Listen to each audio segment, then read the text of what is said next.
Made in China. Von der Werkbank der Welt zum größten Konsumentenmarkt und Technologieführer. Eine Reise durch das Leben, Business und die Kultur im Reich der Mitte mit Damian Maib und Thomas Derksen. A very warm welcome to our Made in China podcast. We are so happy and proud and honored to have an undefeated world champion here with us. We had like some Olympians, but nobody had as an inspirational story and crazy story, we have to say, like Michele Aboro, and we are very happy to have you here, Michele. My pleasure to be here, really. It's really a pleasure and an honor for me to be here too. So, Damian, let's start with 2 or 3 questions. We haven't sent you before. These are 2 very quick questions. No problem. But we want to get to know you a little bit better. Absolutely. Great. Absolute pleasure to have you here, Michele. And let me give you the first quick question. If you could choose a new career in a new sport today, what sport would it be? Swimming. Swimming. Swimming? Oh, Yeah. okay. Why that? Because my daughter loves it and it inspires me. Okay. Yeah. So, question number 2. What is your favorite travel destination in the world and why? Oh, Cambodia. Why? Because it goes back to my daughter again. My daughter was conceived there. In Cambodia, okay. Nice. Love it. And if you could only drink one type of drink for the rest of your life, not water, what would it be? Coconut water. Oh, that's very good. Yeah, I went to a boxing camp in Thailand this year, Muay Thai boxing, and they were saying you have to drink coconut water every day, at least 3 times. Yep. Great for you. Electrolytes. Yes, Yeah. yes. Yeah. That's something I just learned last year. So because it's sugar, no? No, but it's full of electrolytes and it's It's natural. You can burn it off. Okay. Good. Great with protein. Yeah. You can mix it with different things.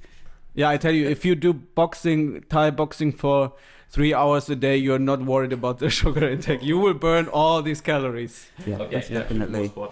Yeah. So, Michele, I was already telling a little bit about you, but we really want to know, how would you describe yourself and your life for those who don't know you yet? Quirky. Like a little bit odd, surreal, lucky.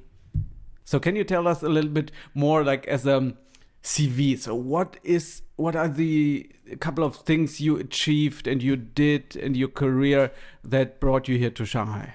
Becoming a boxing world champion, of course. Training with the likes of Ernesto Holst, who's one of the most brilliant K1 fighters in the world. For me personally, being able to train with a coach such as Jan Plaz and Johan Voss that actually created K1. Training in Germany along the lines, not only Regina Helmisch, but Darius Mikochevsky and Vitaly and Vladimir Klitschko, Juan Carlos Gomez. At a time when women's boxing was not women's boxing, it was very hard. Having a brilliant mum, an inspirational mother, yeah. Wow. Yeah, I mean, Vladimir Klitschko, I think, so every one of our German listeners definitely would know him. Also an absolute legend. And, well, you grew up in Peckham, South London, if we are rightly informed. Place that wasn't exactly known for very easy circumstances. What shaped you during that time and gave you the strength to find your path? Was it exactly this boxing? I think it was the not easy circumstances. I come from a one-parent family. There's 6 of us. My mum brought us up. We had a very close-knit family, and the area in which we grew up, Peckham, as everybody later on calls it in the media, this no-go area, was a great to-go area, actually, for the people that lived there. We had a great community centre. I can remember growing up as a kid that, you know, if our mum wasn't there, next door neighbour would let you in, give you a dinner, and then you go in later on, you'd hang out, you play some cards and things like that, some board games.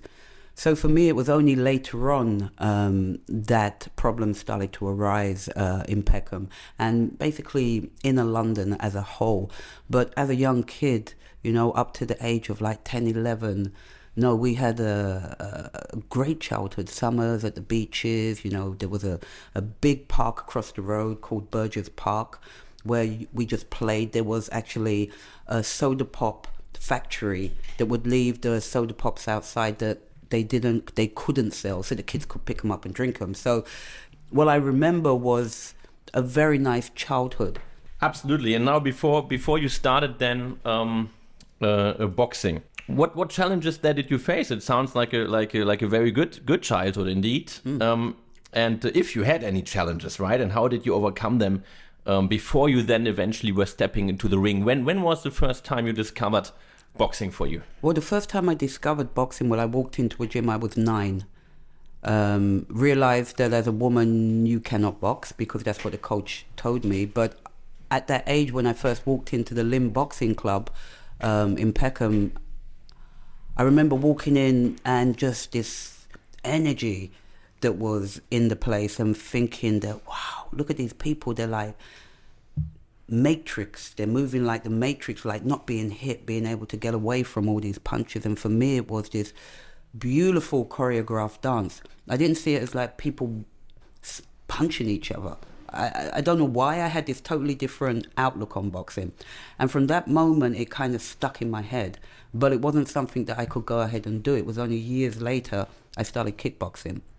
And I think actually what that area gave me growing up as a mixed race child, later on finding out I was gay, and then wanting to do a sport that in England was illegal until 1996, was determination. I think that's what that area gave me, and what my what people would say my short callings were actually turned into things that really enabled me throughout my whole life. And was there one moment where it made click and you said, wow, I want to do it as a professional career. I maybe even can make a living out of it, and it will change my life forever. That was many years later. That was actually when 2 of my crazy friends, when we were kids hanging out, they introduced me to kickboxing, Muay Thai. Then I met my first coach, because I had a long career in kickboxing as well. I met Lincoln Boney in Brixton, and he was my first coach. And I can remember going in there with my 2 friends, and we went into this room, and there was this smoke and a bowl of, I didn't know what it was then. Later I realized it's incense. So we were burning incense, and he said to all of us, there must have been about 12, 13 young black kids, sit down for a moment. So we all sat there looking at each other like, there's this crazy dude here. And we sat there for about 10, 15 minutes, and then afterwards we trained. He made us do this for some weeks. Well, it carried on for quite a long time. And as time went on, he didn't say nothing to us, but as time went on, I took that moment to actually think about my training. It was the first time I understood reflection, so I sat there 14, 15, think about my training, go into my training, try out things that I was thinking about. Think about my training, try out things that didn't work the week before with that certain person, change it, and then try it. And so over the time, I realized that this was a moment that I could take to actually be quiet, to reflect, go back into the training situation and improve what I was doing. So this amazing human being helped all of us to actually learn about reflection and how we could take that moment to look at what was happening in our life and make it better. And this was my first coach before I moved to Holland. So I trained with him for many years, becoming double world champion with him, kickboxing and Muay Thai. Wow. Impressive, yeah, and exactly that reflection and that coach seem to have worked out and turned out pretty well, yeah, for your professional career. You just mentioned you've also been to Germany, my hometown Cologne, and you had some fights there. I said, yeah, I pity those Germans, because if I look at your statistics, you are an undefeated world champion. I think that is very rare. 21 wins, 12 by knockout. 0 losses. Congratulations again for that. What do these achievements mean to you today? Today, what they've given me is that belief that anything is possible. It really instills this in me, because when as I said, I was 9, I walked into a gym, you can't box. I got to the age of 14, 15, still couldn't box. So I took up kickboxing, Muay Thai. Was good at it, got to a certain level. I moved to Holland, was over there, still couldn't box. Then I got a call actually from Regina Helmich's manager, and they said, could you come over to Hamburg and spar with this young lady who's getting prepared for a fight? I said, okay. Went over there, they saw me, and this is when I got my professional boxing career started. So anything is possible. It's just, you need to focus, keep things alive and aligned. And I believe, that idea of if you focus hard enough, you can make things happen is true. Because when I first started, it was actually illegal for women to box in England. I ended my career as a undefeated world champion boxer. If you would have asked anybody at that time, they would have said impossible. So, yeah.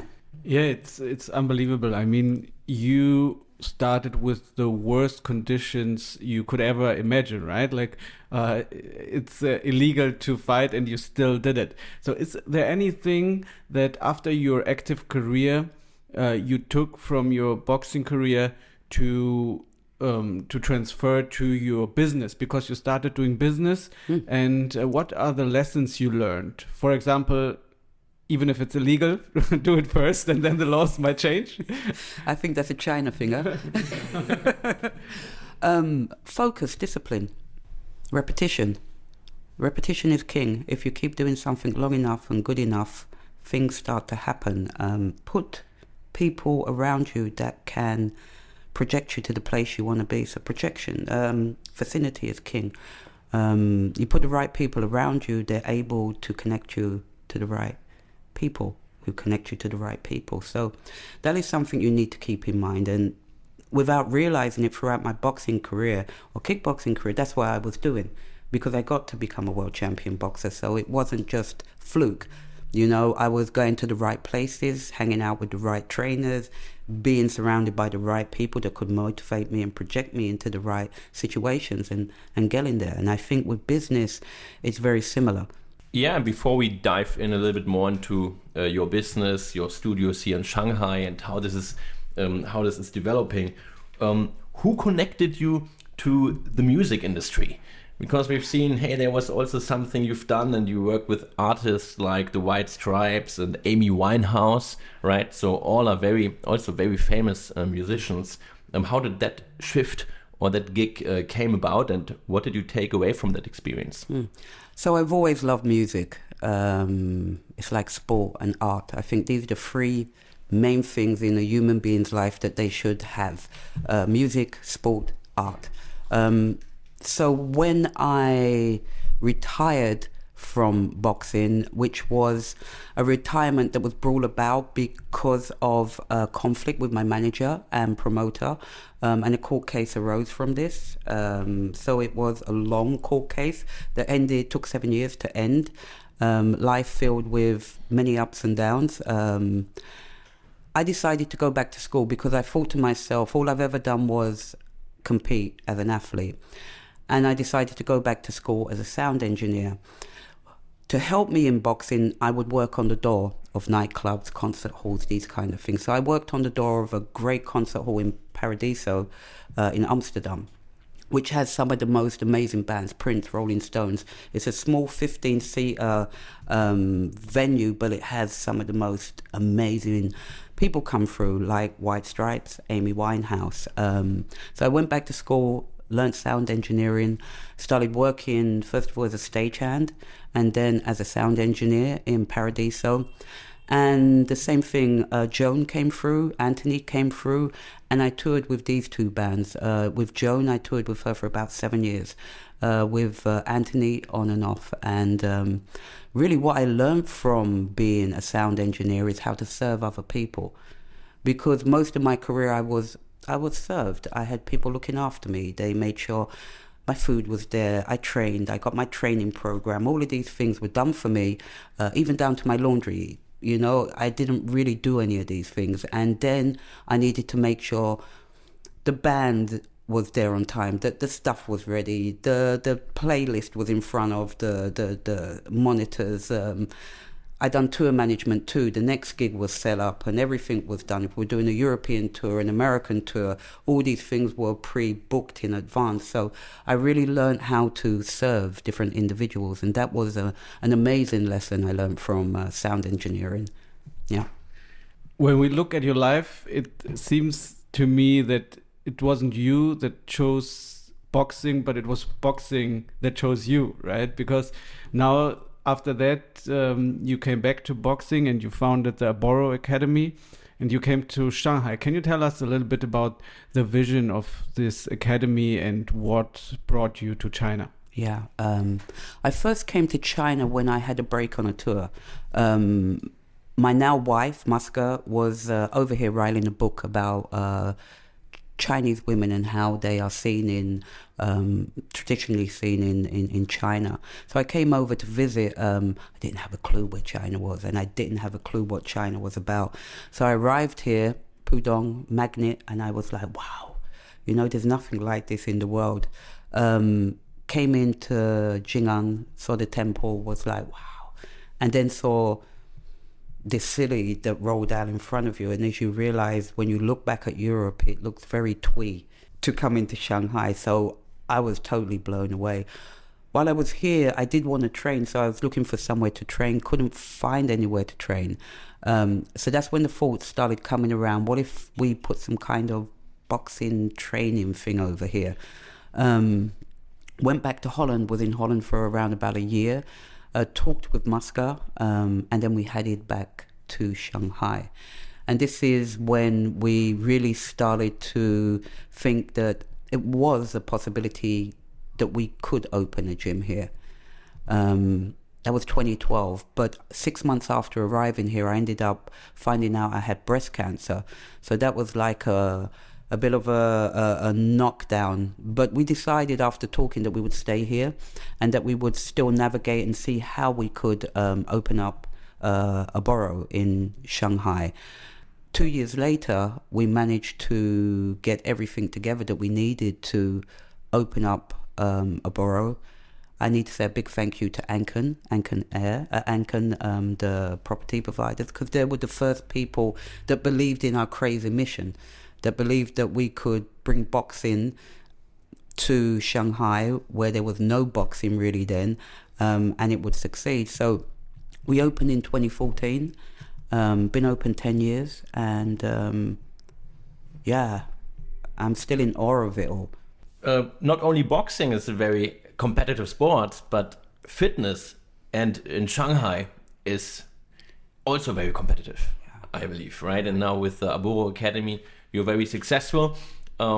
Just yesterday evening, I've sent you a picture of my wife together with you many years ago, right? Yeah. She used to be in fitness as well. So everyone there knows you. You've got your name, you've got your brand, you've got your studio.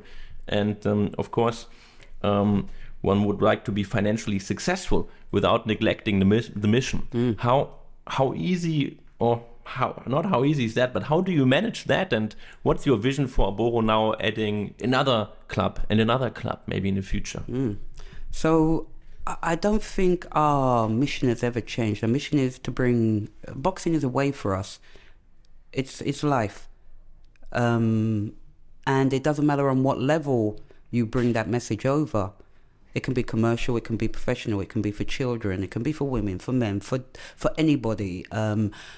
I think it's how you structurize and you're able to get a methodology together.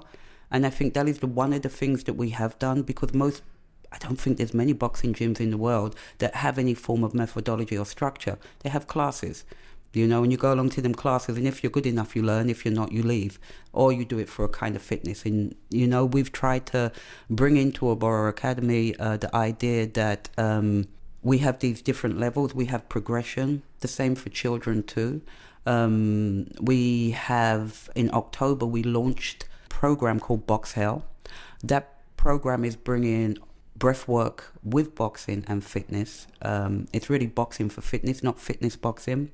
The fitness follows the boxing. The breath work enables the person to be able to use their breath as an energy force instead of panting like we do when we get exhausted, but teaching them how to use their breath within a training system. So This is one of the things that I'm really, really proud of on a commercial level. But I don't think we've ever like swayed off of. What we've done is adapt.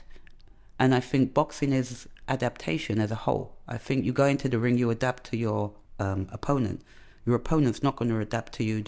You see the good fighters, they're adapting to their opponent, and this is why they're able to beat them. They're able to, break down what they can do good, and they manage to highlight what they do bad, and they take advantage of this. So I think, when you look at it and how we've actually pivoted and moved around Aboro, I think we've kept true to who we are, and I'm really proud of that. And now you have plans to scale your business, right? Open more academies. Can you tell us a little bit about that? Yeah, so as I said, we partnered with X Sigma in August. We've been working diligently to bring everything together. These guys are great. They help us with the back end of things, business side of things, whereas we can concentrate on what we do good and put that into play. We will be having standalone studios. We'll still be having certain forms of boxing and personal training in there, but we will bring box hell programs into these studios because they're far easier for people to understand. On a commercial level, it's far easier for people to want to come to them and use them as a fitness. But even with our commercial programs, we're really trying to keep true to the boxing. If you look at a lot of our programs, we have 4 different programs. One's called Rounds, Fast Feet, Build, and KO Hit. So each one of them works with different energy systems, which are all connected to how you train for boxing. We've kept true to that through the boxing instead of just doing random movements with random fitness movements. So maybe you guys could come along, do one of the classes one time, try it out. We will definitely, yeah, because we just found out, like, I live very close to your academy actually. And the most interesting thing, I had a friend who went to your, you had in December, you had this class which raises money for empowering people. I was in Germany at that time, so I couldn't join. But it's a very interesting thing because it seems that you do not just have a fitness mission, a business mission, but you also have a life mission, helping people, empowering youth, empowering women, empowering people who have like the same bad conditions to start in life as you did. So how can you tell us a little bit about these missions, and do you have a story or a moment where you said, wow, I really impact people's life, or I really can change people's lives? Yeah, I think all of us that are in a situation where we can do something, we've got the actual means to change somebody's life that isn't in the same situation. It doesn't take a lot. And that's the thing we all forget, that it doesn't take a lot to change somebody who's in a lesser situation than ourselves. So I've always grown up with this mindset installed from my mum and my sister. For me, the thing is we do a competition called a knockout. We have a program next to that competition. And it's a 12-week program, and it's the transition of the people. It's how they're able to actually not change on the outside, but change on the inside. And this is beautiful to see. And these are the moments where I really get that moment like, I've done something good, and it doesn't matter who they are. It's not about getting somebody in the ring to box. It's about somebody going through a journey, and that journey actually enables them to look at themselves and say, I want to change this part of me that no longer serves me. It's no longer good for me. It's no longer good for anything else outside me. So these moments with people really do, it makes my day, as to speak. It makes my life. So the knockout is a program where it's 12 weeks long, so you can really see that transition in somebody. You really see the difference in them, and you see them straight away coming in very shy. A lot of people, maybe they're not shy with their mouth, but you can see they're shy inside. You get people that are able to blag, as to speak. But throughout that program, you see this confidence building, and you see them taking control of who they are and who they want to be. And this is the beautiful thing, this transformation in a human being, that they're like, yeah, I know what I want. Yeah, fantastic. I mean, that it sounds like that could resonate very well, especially in first-tier cities, also in China. So maybe after Shanghai, are you thinking about Beijing, Shenzhen, Guangzhou, or maybe even having one again in London? Like One Rebel, they have also built their brand. Could be Aboro Academy. This is true. For me, the thing is that, of course, I look in the future and I look at the end result. But if something's happening, I go one by one, because I don't want to tarnish our brand, Aboro. A lot of people just see the gym here 10 years, but I see when I was a 14-year-old kid getting into the ring and all of these different fights and times. And this is Aboro. It's not just about the end result. It's about the history and legacy and what you're going to leave behind and what you want to leave behind moving forward. Is important to me. So I do really want to make sure each one of our studios has that spirit inside that people can feel when they come into the original Aboro, that they like, wow, I could be anywhere in the world. And when you look back at your more than 5 decades of experience of your life, what is the one thing that makes you the most proud? It was a hard one when I read your questions. For me, the thing is that I've been able to grow into the person I am today. That makes me proud of myself, that I'm able to sit here today across from you, because if I didn't accomplish the things I did, most tables I won't be sitting at, you know? So I think the whole of my career enabled me to open doors that normally would be closed to me. And with them doors opening, I'm able to touch on things that can resonate and help other people as well as myself as a growth, as a person. So yeah, that's what I'm proud. I'm proud of the whole journey, because the journey enables me to get here, which enables me to open doors for many different things. Yeah, that's a good one. And now, if we're looking into the future, what is your dream for the future? If you look at yourself or the Aboro Academy, or perhaps the sport itself, whatsoever. When I tell people this, they think I'm crazy most of the time. So my dream is to open schools. And inside of these schools are for children that have a hard time being academic, but they have skills. But the skills are overlooked because they have a hard time being academic, so they play out. So inside of these schools, you have a regular teacher that will teach them curriculum from the government, whatever. And next to that, you have a boxing gym. So where these children can touch on themselves mentally, physically, spiritually, in a physical way. So these two places coincide with each other. You have the teacher there teaching the kid, but also the boxing coach is the assistant teacher. So there is a back-on proof for that kid. So that's my dream. Amazing. It's a very amazing story, very inspirational, and we hope to hear more from you in the future. And for sure, Damian and me, we will see you in the gym. Yeah. In your boxing gym, Yeah. And get beaten up by you or something. So, No beating up. No beating up. Okay, yeah. Damian was afraid of that he has to spare with you, be in the ring with you. I'll, just for you. You will be nice. Yeah. Thank you. But I know you don't like being defeated, so I won't go into the ring, but I do some exercise. Michele, thank you so much for your story, and we wish you all the best health and happiness. Thank you so much. Really do appreciate it, guys. Thank you. Thank you for having me here today. Thank you very much, Michele, and see you soon.